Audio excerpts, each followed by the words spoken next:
Meus queridos irmãos e irmãs, nas nossas catequeses para esse mês vocacional, o mês de agosto, nós queremos partilhar pequenos vídeos e vamos começar falando da vocação cristã, que é a raiz, a base, sobre a qual depois construímos as vocações específicas.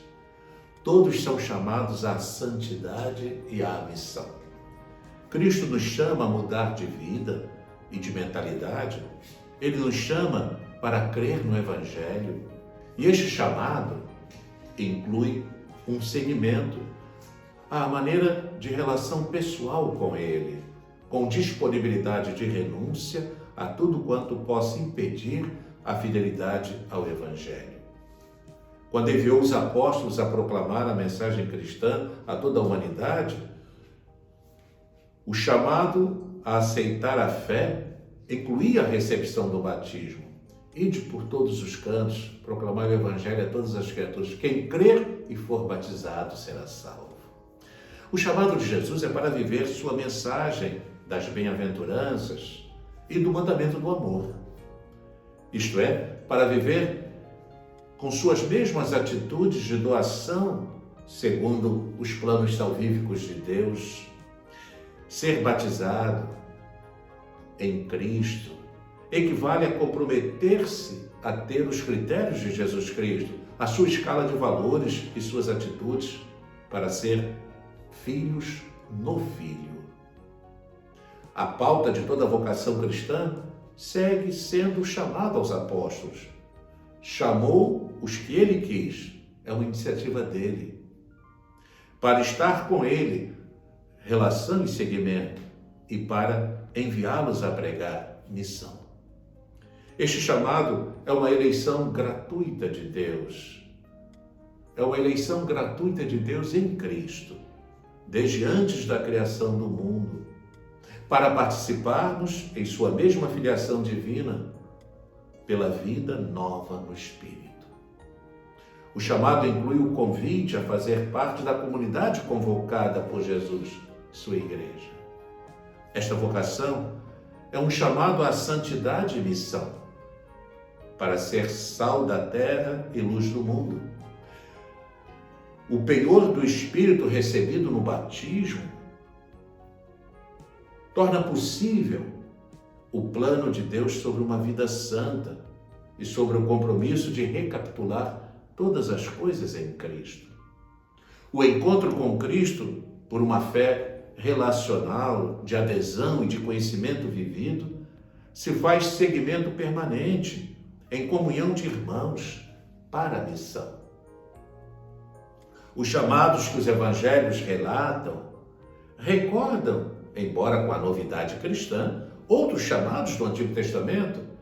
Podemos pensar, por exemplo, na vocação de Abraão, de Moisés, de Samuel, de Amós, de Isaías, de Jeremias, de Ezequiel e de tantos outros.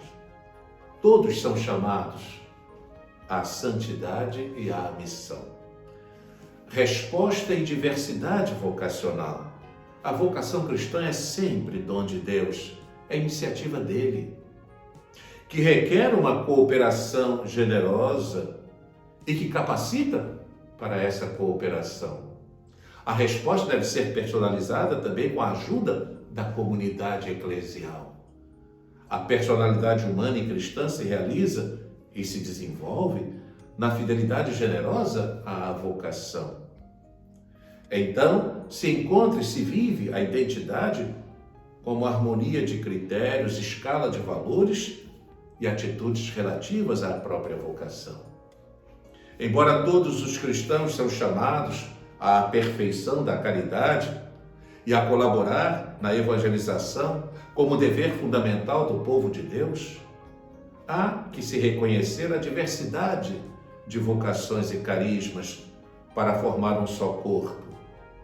Ordinariamente, se concretiza esta diversidade em 3 estados de vida: laical, sacerdotal e de vida consagrada, com aplicações diferenciadas ou carismas, tanto no caminho da santidade, matizes na oração, virtudes, fraternidade, como no campo dos serviços ou ministérios proféticos, cultuais e diaconais ou de serviço de caridade.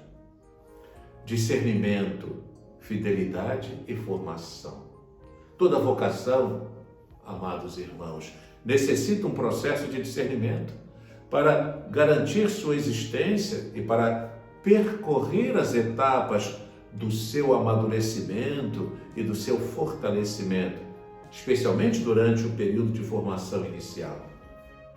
Discerne-se a vocação, ordinariamente, a partir dos sinais pelos quais, cada dia, a vontade de Deus se torna conhecida aos cristãos prudentes. É o que nos recorda a Presbyterorum Ordinis.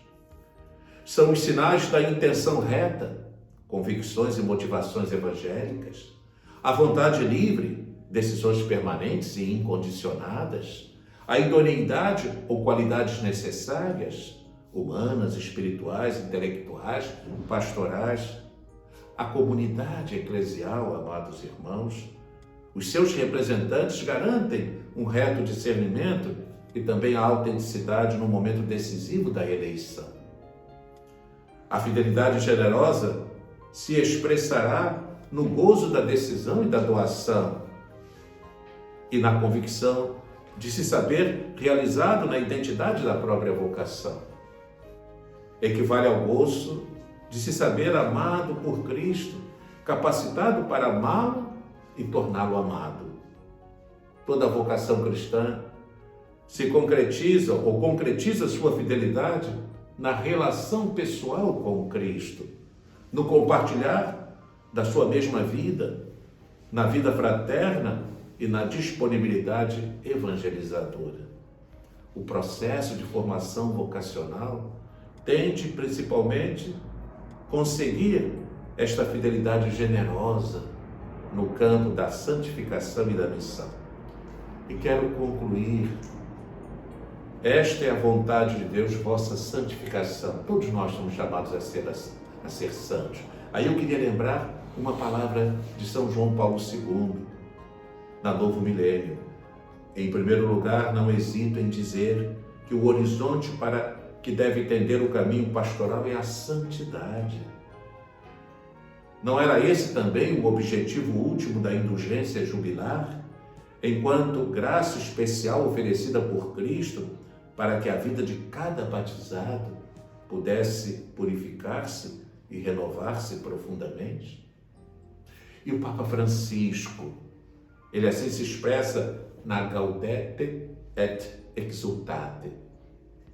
Não se deve esperar aqui um tratado sobre a santidade, com muitas definições e distinções que poderiam enriquecer este tema importante, ou com análises que poderiam fazer acerca dos meios de santificação.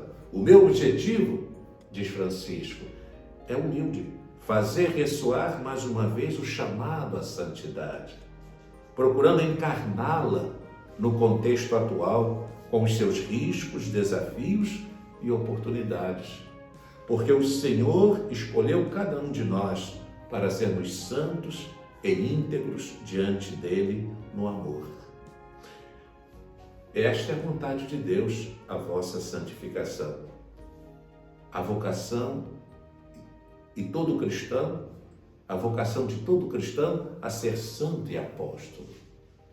A vocação à santidade e à missão é uma exigência que deriva da recepção do Espírito Santo, pelos sacramentos do batismo, confirmação, ordem, assim como por vocações e graças particulares. Por isto, todo batizado fica comprometido na mesma missão de Cristo.